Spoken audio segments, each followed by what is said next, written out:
Welcome to the Shine Freely podcast. I'm Vicky, and for me, life is about going on an epic adventure to find the indestructible light inside of ourselves and to share it freely.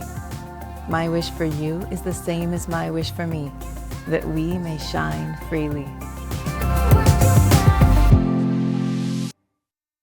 Hello, beautiful people. It is April 9th, 2026, and I hope you are doing well wherever you are in the world. And I wanted to take this time in this video to explain how the internal family systems model can be used to help us heal. And what I mean by healing is to be made whole, to experience the wholeness of who and what we are, so that we may enjoy our lives, enjoy each other, enjoy the experience of being human, which can be really difficult sometimes.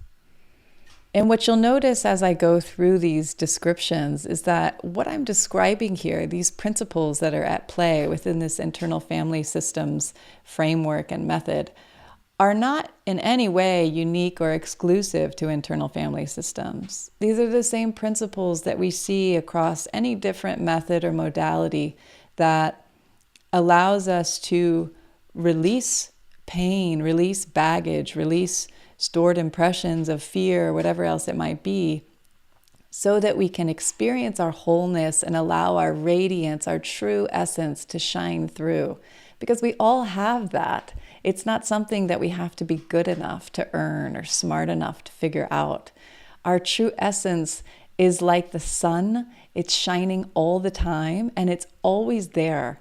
And it has this incredible power to heal. It has this incredible power to uplift us, encourage us, inspire us, allow us to experience life in a way that is radiant and dynamic and fun and joyful and adventurous. And don't we all want more of that in our lives? But for most of us, that's not what we experience on a daily basis. Most of us feel worn down, maybe broken, lost, confused, alone. We have this experience of being disconnected from this radiant, warm sunlight that we just want to feel inside of us. We just want to be soothed and nourished and renewed and comforted and energized by this sunlight. And instead, what we experience is feeling separate, lost, broken, confused, scared, angry, frustrated, stressed, exhausted, burnt out. The list goes on, and I've certainly experienced all of these things myself. What I'm about to describe to you is exactly how I went through this dark night of the soul, found myself engulfed in darkness, and figured out, not even figured out, because the word figured out suggests we're doing something with our head, and really it's about allowing our head to get out of the way and allowing this light to come back into our awareness, allowing this light to shine on these dark places that are resisting and restricting and feel cut off from the source of life. How do we bring both of these things into our awareness at the same time so that this light of awareness, this love, and this healing energy can shine on the dark places that feel lost and broken and separate? Because when the light shines on the darkness, this magical process happens where the darkness just starts to release. It starts to dissolve. And once it's expressed, whatever energy needs to be released that was held up in that density, once that energy has been expressed, and I don't mean expressed as in we took it out on our neighbor. I mean that we stayed present with that sensation in the body of allowing that energy of perhaps anger to arise and release from our body and allow it to dissolve back into space so that we don't punch our neighbor in the face or cause any kind of harm to anyone, including ourselves. The hardest thing for any of us to accept is that this source of life, this source of healing, this source of love and light is inside of us. It is our nature. It is our essence. It is who we are on the truest, deepest level. And we didn't have to figure that out. We didn't have to make that happen. It already is. It's just what is. It's just the truth. But these parts of our experience jump in, and they don't realize the fullness of that truth. They think that they're separate. They think that they're alone. They think that they're lost. They think that they're scared. They think they need to defend themselves. Because they're operating from this limited perspective, and they experience all of this fear and this feeling that we need to defend against something, then when something happens in our life, and it's very common when we're a child, because when we're a child, we don't know things. It's easy to feel scared when you're a child. When we have experiences that are too scary or too painful for us to handle in the moment, something actually quite brilliant happens. It's that we just disconnect from our awareness. If something is happening in front of us or to us that is too scary, too painful to stay present with in that moment, particularly for a child, then we just disconnect so that we don't have to stay present with that experience because it's too overwhelming.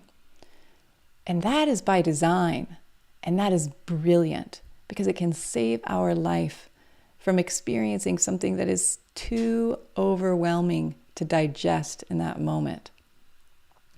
It's not a bad thing that we do this disconnection. It's a beautiful protective mechanism. But what happens is when we disconnect from our awareness, then whatever experience is going on and whatever energy was arising, something like fear or anger, it gets stored in the body. It's not allowed to go through its full digestion process and be released. So then it gets stored in our body. So then for years or decades, we might be carrying around all of this fear, anger, resistance, doubt, whatever it may be, that was from that moment. And we don't even realize that it's there. But we feel it. We feel dissatisfied. We feel stressed. We feel hopeless or scared about what's happening in the world, what's happening in our life. So what we can do about this problem, universal human problem of feeling fear and pain and anger and doubt and all of these things that we all experience, is we can learn to allow those experiences to come to the surface in the presence of this whole self-awareness, this loving, compassionate, non-judgmental aspect of our being that can simply observe as an empathetic witness. And this process of observing, this process of shining this light of non-judgmental awareness onto our pain, allows this process of dissolution, this process of release. And it's not something we have to force. It's not something we have to make happen. It's not something we have to figure out with our head. It's something we have to learn how to allow. This might be the biggest challenge for us as human beings. It's how do we allow our pain and our fear to arise, play around, and dissolve back into space so that this radiant light of the sun of our awareness of our truest essence can shine through and bring life and joy and love and wonderful experiences that we can all enjoy, no matter who we are, no matter what is going on in our life. We have direct access to this light that we can learn to allow to come out of us. But if we want to learn how to do that, we have to be willing to allow the darkness to rise to the surface. Bring in that light of compassionate awareness. Allow that light to shine on that darkness and allow it to dissolve into the light. So in IFS, this light of awareness, this pure essence of who we are, is referred to as self with a capital S, which can sound funny to a lot of people because a lot of people associate that word self with the ego, or, the limited self, the limited perspective, the individual. And that's not actually what it is. The reason that it's called self is because when Richard Schwartz, who developed the internal family systems model, was developing it, he just developed it as an observation of what his clients were telling him or reporting to him about their own experience. And as they would engage with their parts and ask them questions and get to know them, they would come into contact with an aspect of their experience which was very loving, very compassionate, very curious, non-judgmental. And when Richard would ask the client, what part is that? That part that's so loving and that's speaking right now, that's expressing all this love. And the client would say, oh, that's not a part, that's myself. That's my essence. That's who I really am. Isn't that so beautiful? That these clients who were people that were really struggling and experiencing a lot of doubt and fear and pain, who had been through a lot of really difficult things, when they came into contact with this experience of this love and compassion and curiosity and acceptance inside of themselves, it just felt totally natural. And then when they were asked, well, what part is that? They'd say, that's not a part, that's myself. That's who I truly am. And I really want to highlight here how this I amness, this beautiful curiosity, courage, compassion, we could use words like fearlessness, wisdom, joy, patience, all of these beautiful qualities that we all want to experience inside of ourselves. No matter how lost or broken or scared we are, we have this sense that they're there and that's who we truly are. When we don't really think about it, when we get into contact with that experience, that energy of love, and then we ask ourselves, well, what part of me is that? It's just simple and obvious. So that's not part of me. That's who I really am. I find that so beautiful. Another reason why I love the internal family systems model is it's not something to believe in. It's not a dogma. It's just an observation and a description of what someone observed, and now many people have observed, about how these inner dynamics work inside of us. And I used to think that this, you could call it maybe like the enlightened aspect of the self, or of our true nature, that it was something very far off and far away and out of reach. But the truth is that it's present right now, always, all the time inside of us. And we can allow it to peek through. We can allow the light to start to shine through, even if we haven't totally, fully achieved it yet or embraced it yet on this complete level. It's still there. And we can still feel those cracks of light reaching through the clouds. Even when the sky is full of dark clouds and rain, there's still all there. I feel the light is coming through here and there. You still see the sunlight. It's still light outside, even though it might be thundering and lightning. That light is always present. For me, internal family systems really helped me see that both of these aspects of our awareness, the aspect which is whole and complete and total and connected and courageous and compassionate and clear and all these wonderful things, that's the essence of who we are, that can be present. And our pain, our fear, our doubt can be present too. When we can hold both of these things in our awareness at the same time, then this light can shine on these hurt, broken, fearful parts of ourselves. And just through the process of shining on them, staying present with them with compassion, this darkness, this density starts to dissolve. It starts to release. And then we can just set it free.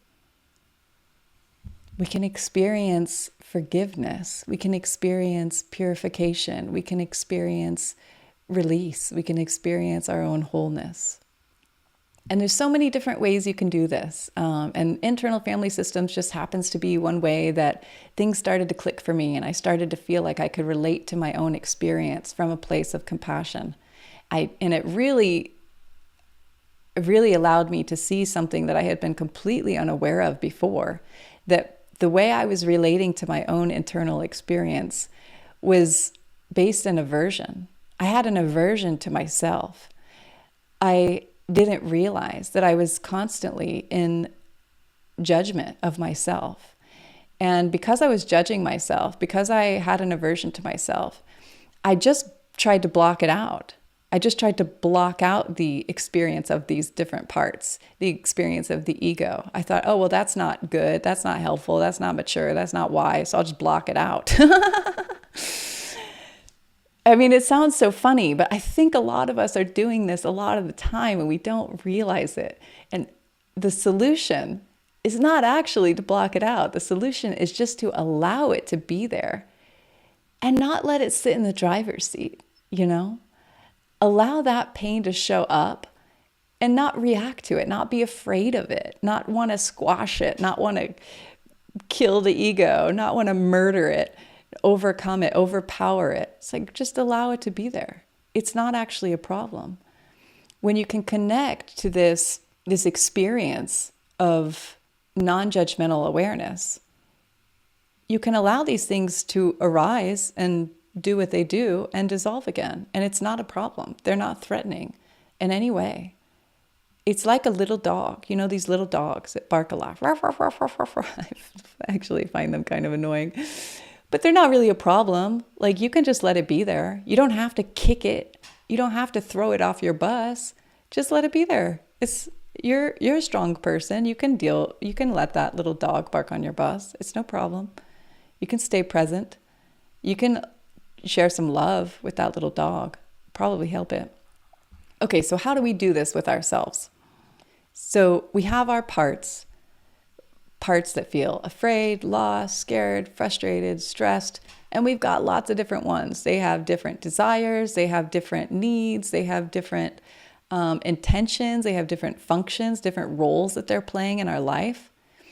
And then we have this whole self-awareness, this radiant luminosity that's accepting, that doesn't judge. The sun doesn't judge. It just shines. It doesn't say, oh, that I don't like that. That's not good. That's bad. That's selfish. That's egotistical. So I'm not going to shine on that. I'm only going to shine over here. It's non-judgmental. It just shines. It's getting really hot in here. By the way, it's also fine to have some skepticism or doubt around whether or not this truth of who we are is true and whether or not it really exists and whether or not it's really inside of us. It's fine to have those doubts. We have so much beautiful wisdom and teachings that have been given by people who experienced this directly inside of themselves and showed others this is the truth. This is how you can access it. And we don't have to believe them. We don't have to take their word for it. We can just try it. We can try it and see what our own experience is like if we want. We don't have to. We can stay in this experience of stress and frustration and despair. And a lot of us do for a long time. I've been in those states for long periods before.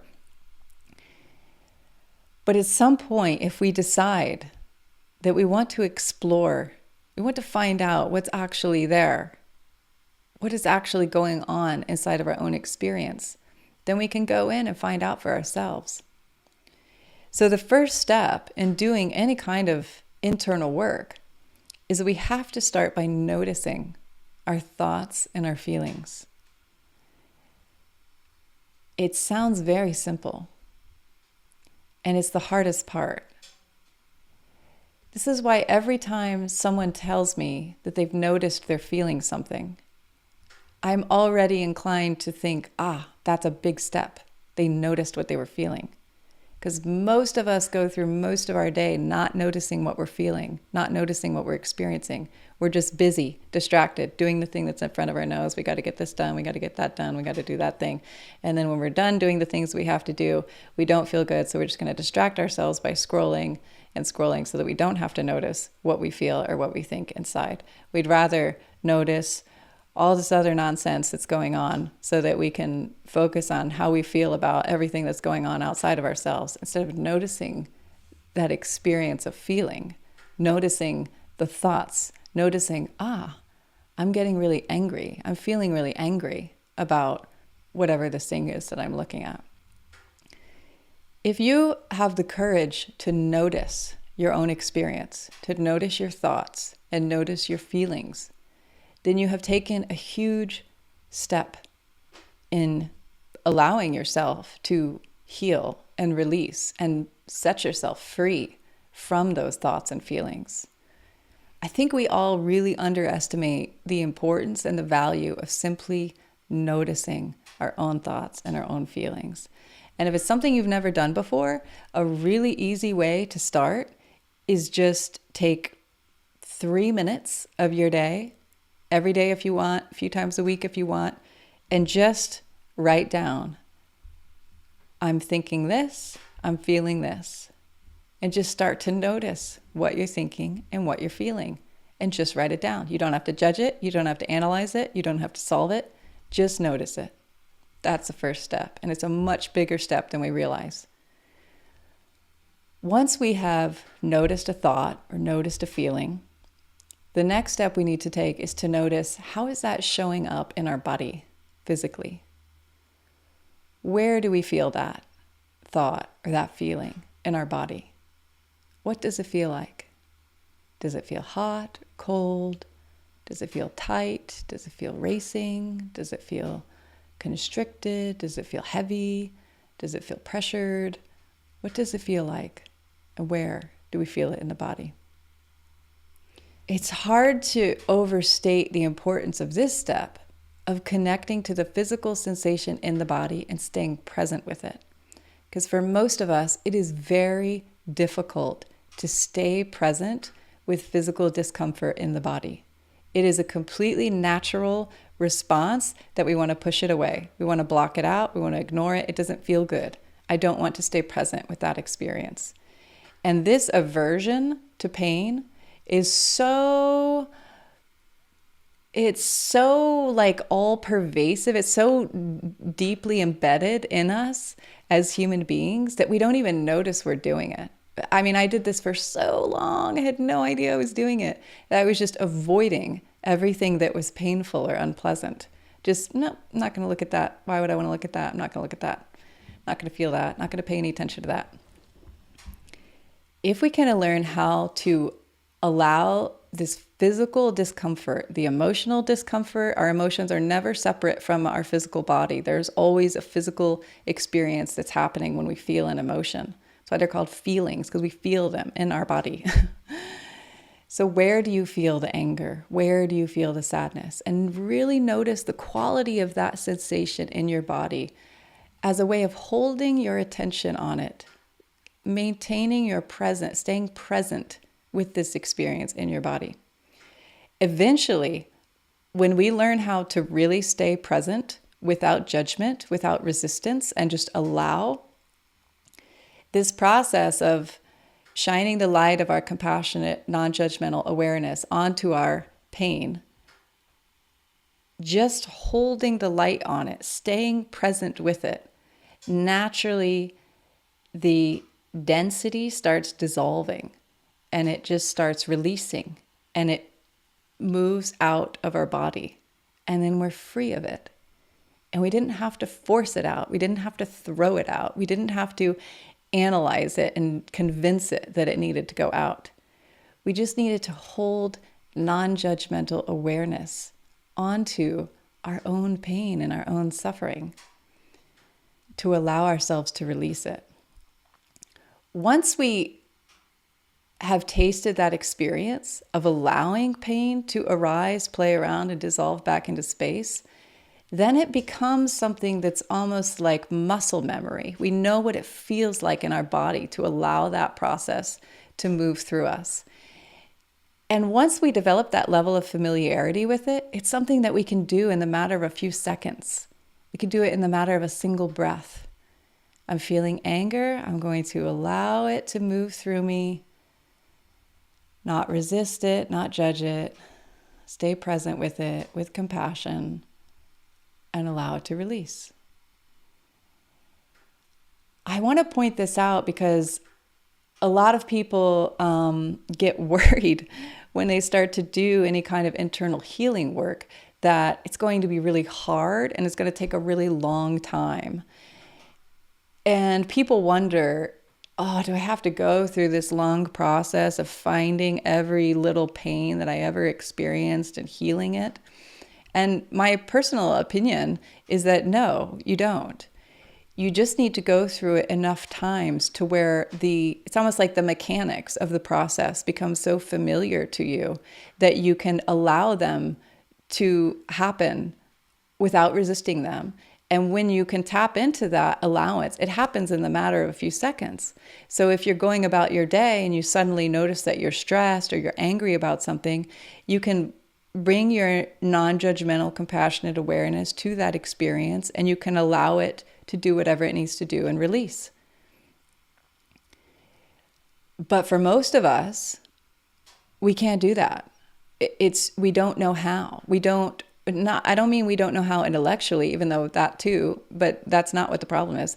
It's that we don't have like the muscle memory.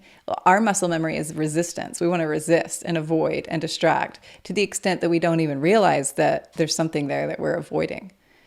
What something like internal family systems does is it breaks it down into these very tiny little steps to show the body, to show the mind, to show our experience what it feels like to move through this process. So we've noticed our thoughts and our feelings. We've noticed where they're showing up in the body. The next thing we need to do is we need to decide if we're going to allow that experience to be there. Let's say it's something like anger. Can we allow that feeling of anger to be present in our body without trying to push it away? Without trying to control it, without trying to judge it, force it, resist it, just it's allowed to be there. If we have decided, and we don't have to decide that, no one's forcing us, no one's in control of us. We are in control of what we allow ourselves to experience. If we have decided that we're going to allow this anger to be there, then we can let it know. We can let this angry part of ourselves know, you are allowed to be there.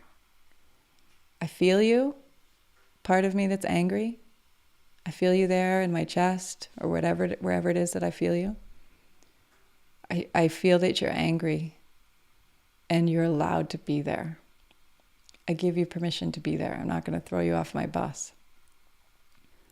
Once we've given this part permission to be there, then we need to find our own sense of compassion, this feeling of like, wow, I can see that it's really unpleasant what you're experiencing right now. I can see that sucks. You're really suffering. It's tough. It's really unpleasant what you're going through. Sometimes compassion feels a little bit out of reach for people, in which case we can connect to our sense of curiosity. I don't really want this anger to be there, but I'm willing to allow it. I'm willing to give it permission to be there because I'm curious about it. I want to know more. I want to know why it's there. I want to know what its purpose is. What is its message? What is every emotion, every experience that we have has insight embedded in it. The only way we can find out what that insight is and get access to that insight is if we come into contact with it, if we allow it to be there and allow ourselves to have a relationship with it so that we can receive that insight that's inside of it. But if we just push it away and judge it and ignore it and distract ourselves from it, we will never, ever, ever find out what that insight is. So we've noticed the part that's having a thought or a feeling. We've noticed where we feel it in the body. We've decided that we're going to allow it to be there and we've given it that permission. Now we want to express our curiosity or our compassion, whatever we can tap into inside of ourselves. We all know what curiosity and compassion feels like. And this is where an IFS practitioner can be really helpful if you're struggling to bring that sense of compassion and curiosity into your experience while this discomfort, this pain, or this anger is present. Practitioners can really help here and really, like a tuning fork, like remind you of what it feels like to be curious, remind you of what it feels like to be compassionate. And you have that experience inside of you. You've experienced it many, many, many times in your life, and you know in your being what that feels like. But sometimes you need a tuning fork, just like if someone, asks you to sing a particular note, and if you don't have something to make that note, you're like, I don't remember what that sounds like. But then if you play the note, then it's like, okay, I have a reference point now. I remember what that feels like. I'll make that note now. And it's the same thing. So we get access to our curiosity, our compassion, which is coming from this whole self, this sun, this radiant luminosity that shines. These qualities of curiosity and compassion are pure. And so we allow that curiosity and that compassion to shine on this part that's angry by saying, tell me more about what's going on. Why are you feeling what you're feeling? And what are you trying to do? What are you trying to accomplish for me? And why? What do you want from me?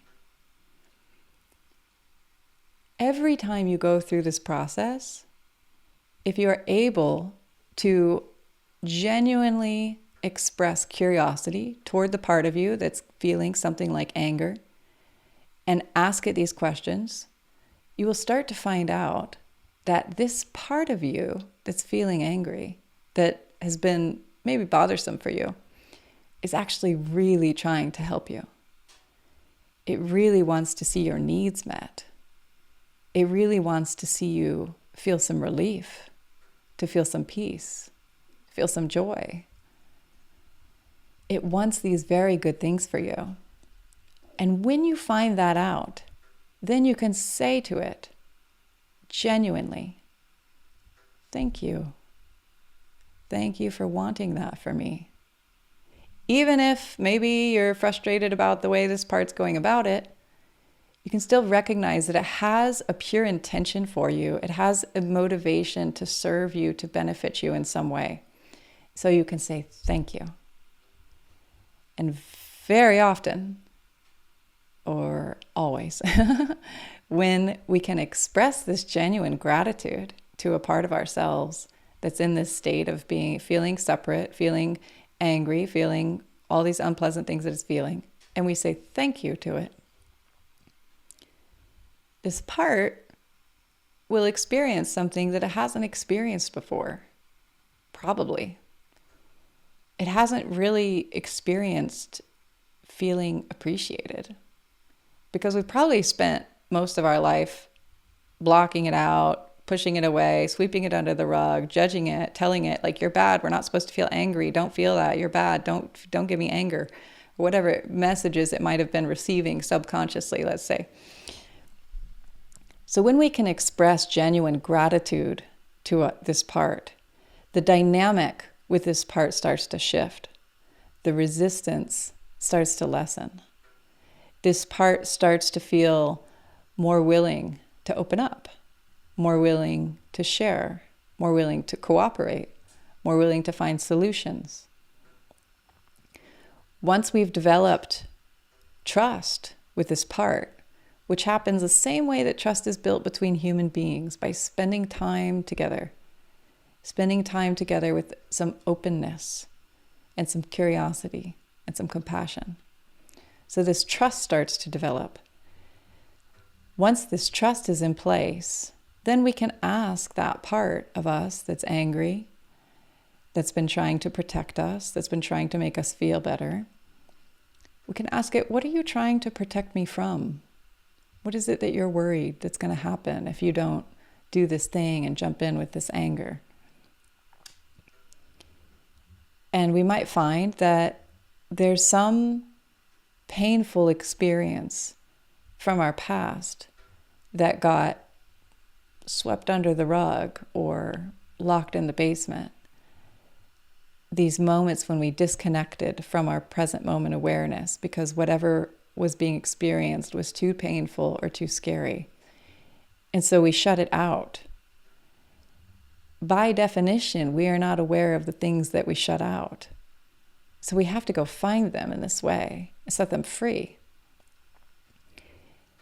So we ask the anger what is behind the door that it's trying to protect us from, that it doesn't want us to feel.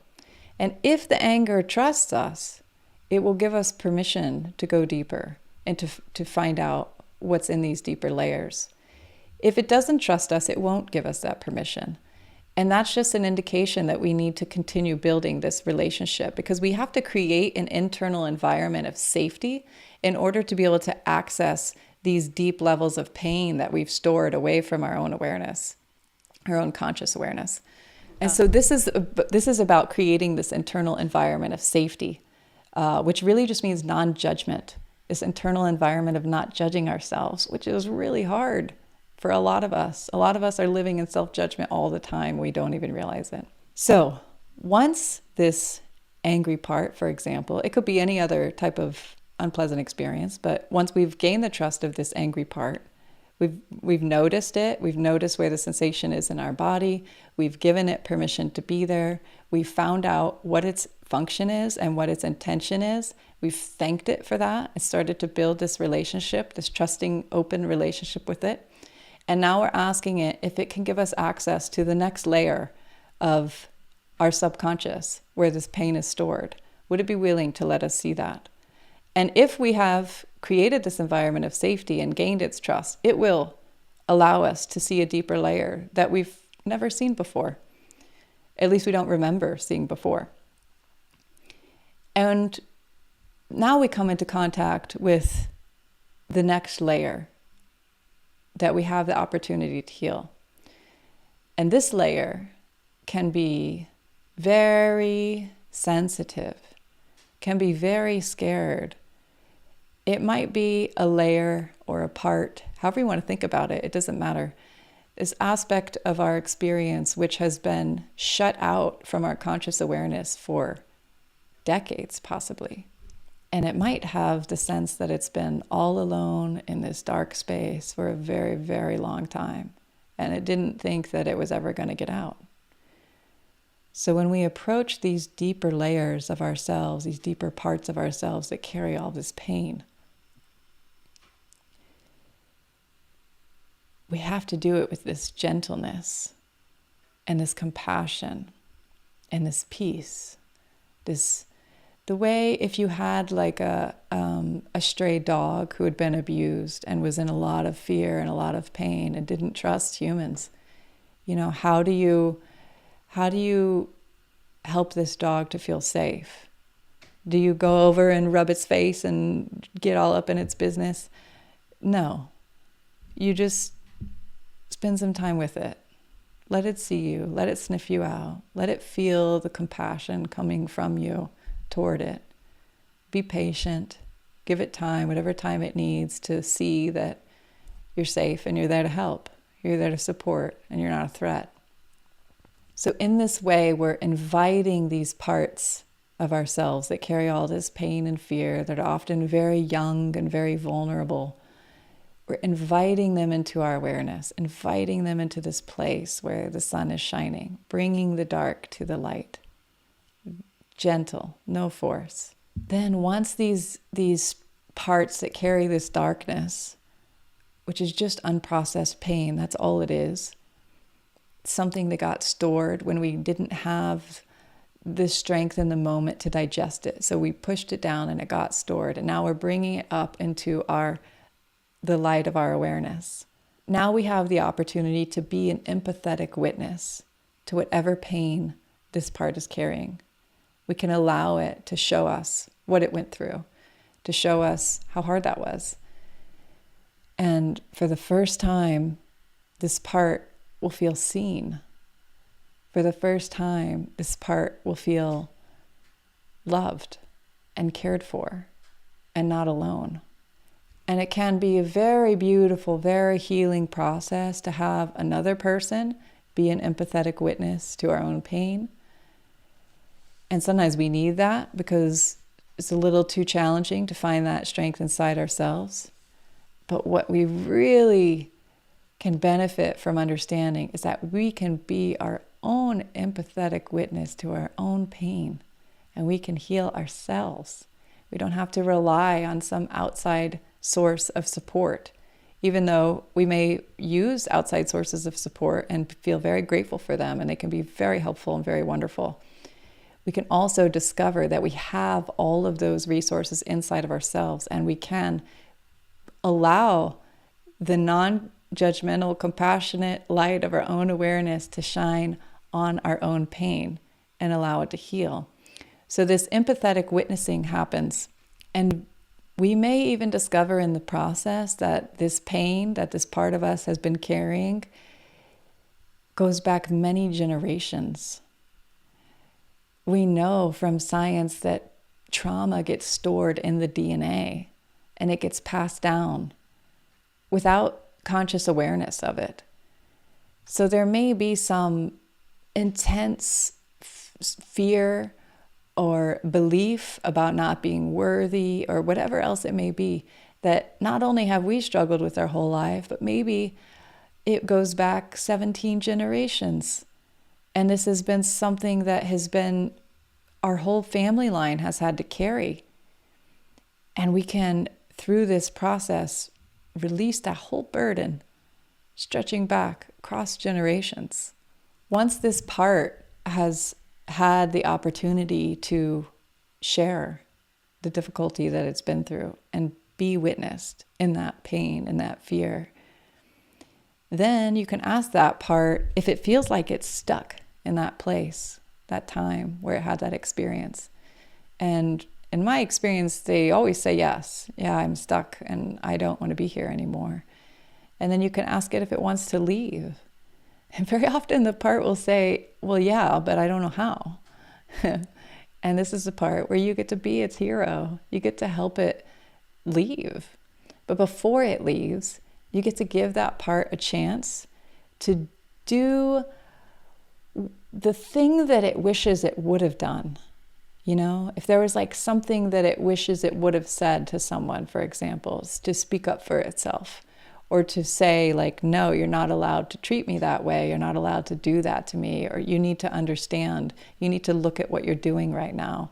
Whatever it is that needed to be said or needed to be done that wasn't said or done in that moment when that person experienced all of that pain, they get the chance to do that now. Go up to that person and say those things that needed to be said, that that person needs to hear. Do it before we leave this scene. Remake this scene so that you don't have any regrets and any I wish I would have kind of feelings. Once that has been done, which is a beautiful opportunity, then you can ask the part, are you ready to leave now? And very often they'll say yes. And then it gets to decide where it wants to go, and you can take it to any number of beautiful places.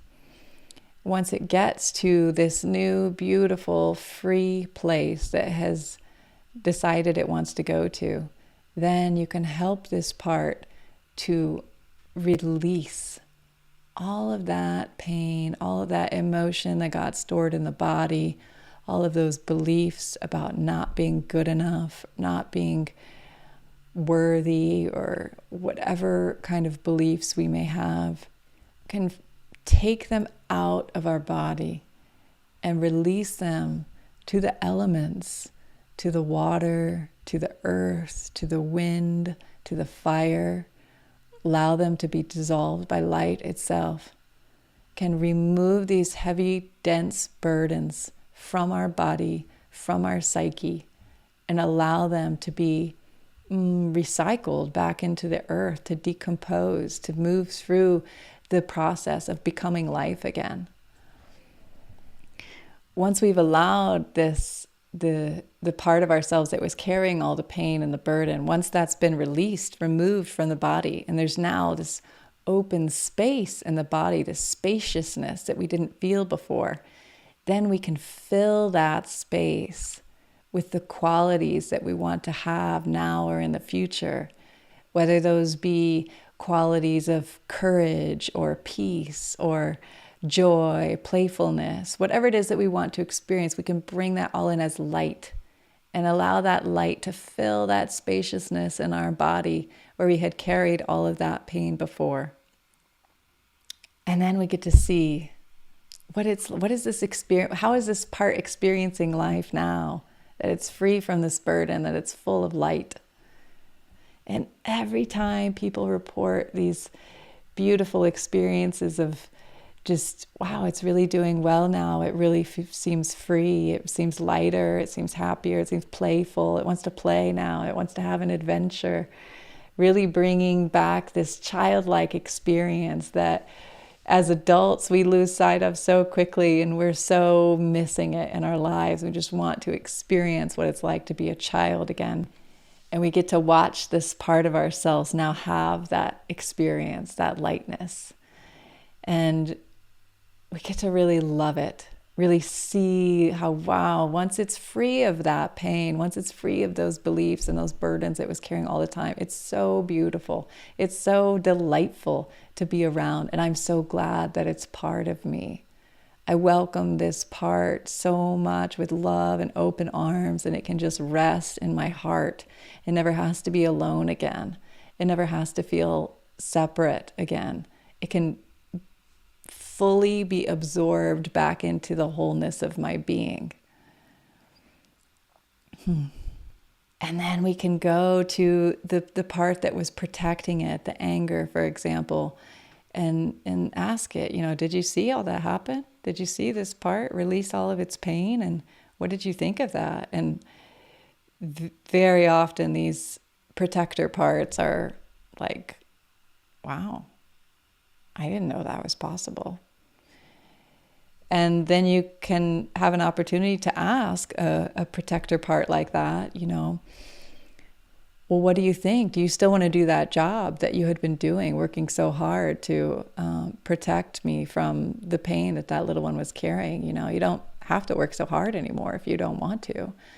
And very often that part that may have had some role that was causing a lot of problems in your life will say, yeah, I don't feel like I need to do that anymore. It would be nice to do something different. It'd be nice to take a break and rest, or maybe it'd be nice to do something creative to help you accomplish something or something of that sort.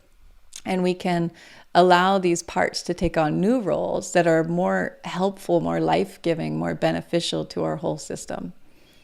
So then once we've taken the time to really thank these parts, really share our love with them and make a plan to revisit them, keep that connection strong, and we come out of this meditative state that we've been in, looking internally inside of ourselves and noticing this experience, I always ask the client to share what they feel in their body. And probably 100% of the time they say, I feel lighter. I feel more spacious. I feel freer. I feel less restriction, less resistance, less lighter is almost always the word that comes out. I feel lighter. And don't we all want to feel that?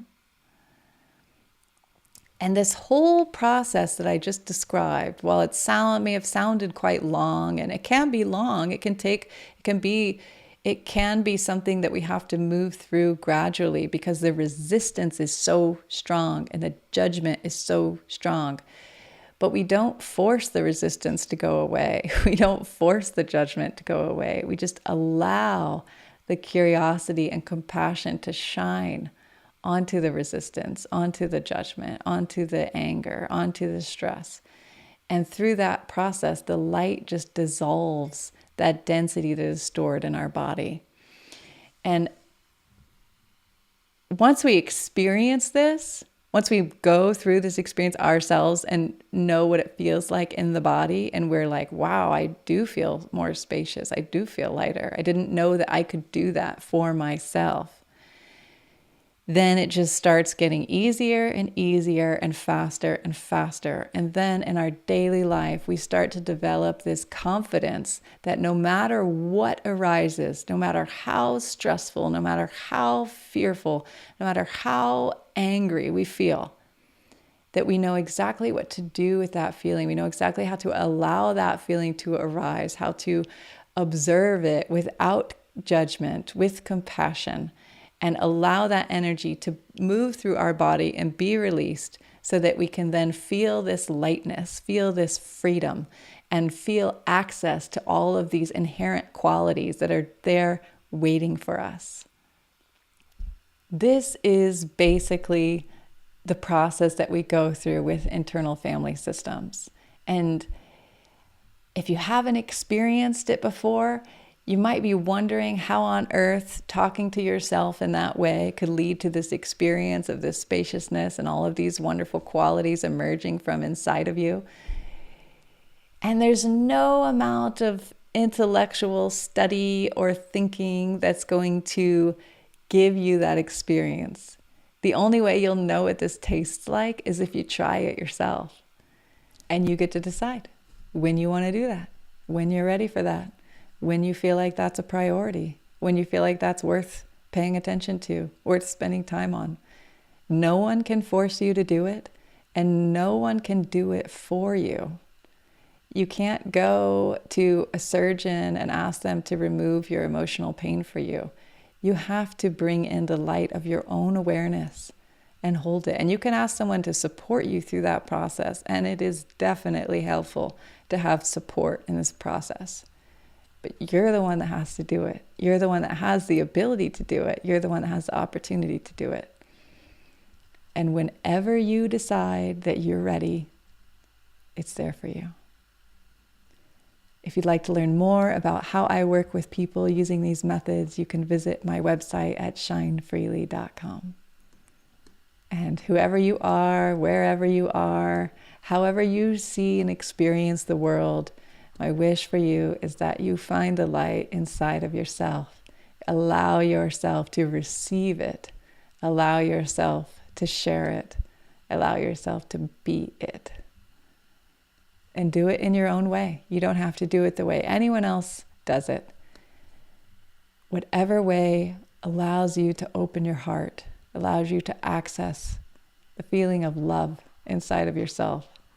That is the way that you must walk if you want to feel love, if you want to experience love, which is waiting for all of us right now. What are you waiting for? Be well.